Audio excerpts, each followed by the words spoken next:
All right, let's dive into something pretty wild today. We're going to explore a really radical idea. What if resurrection isn't some grand, unknowable miracle, but a procedure, a technical one? So yeah, let's just start right there.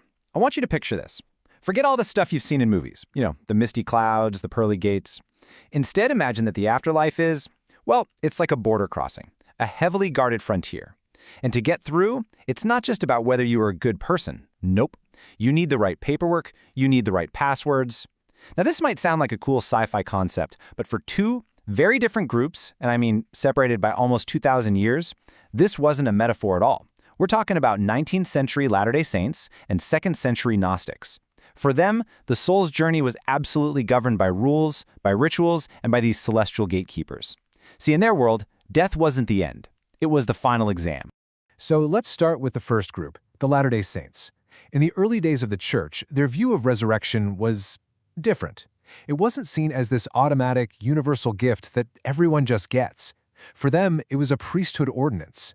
Think about that word, ordinance. It implies something specific, something authorized, almost an administrative act.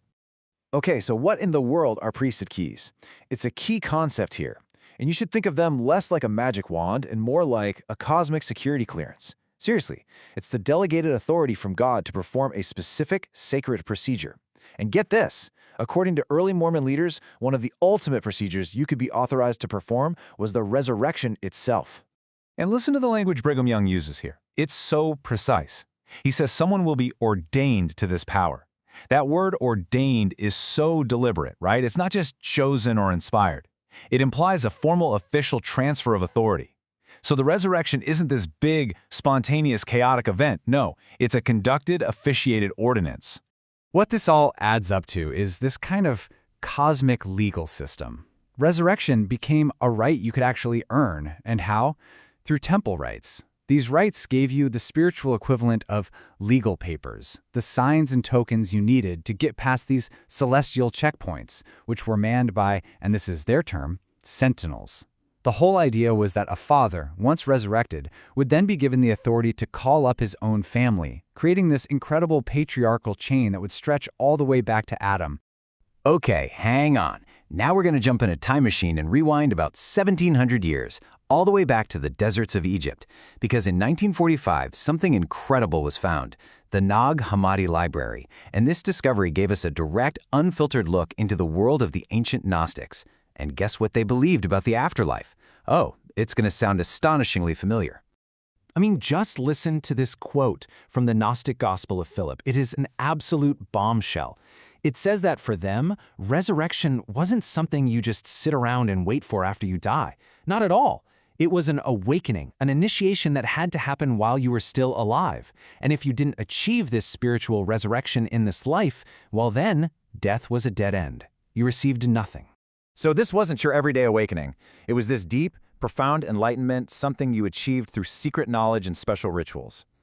The highest, most sacred of these rituals was called the bridal chamber.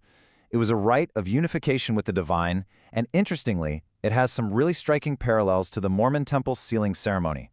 This was the ultimate initiation for them. And the passport you needed for this journey? It was something called Gnosis. Now, this wasn't just stuff you could learn from a book. It was secret, divine, revelatory knowledge.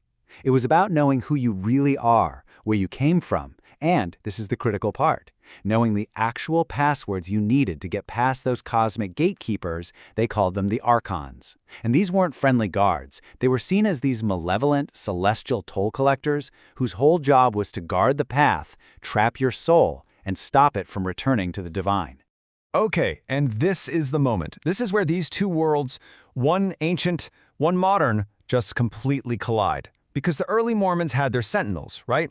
And the Gnostics had their archons. So you have to ask, are they describing the exact same celestial obstacle course? Think about it. On one side, you have the soul needing to get past heavenly guards. On the other side, it has to bypass these celestial toll collectors.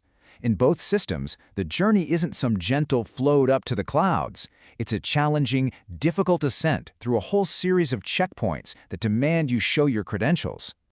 I mean, when you lay it out like this, the parallels are they're striking.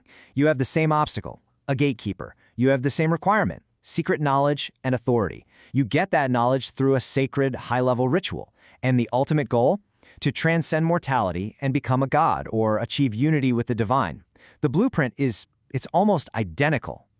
So, how is this even possible?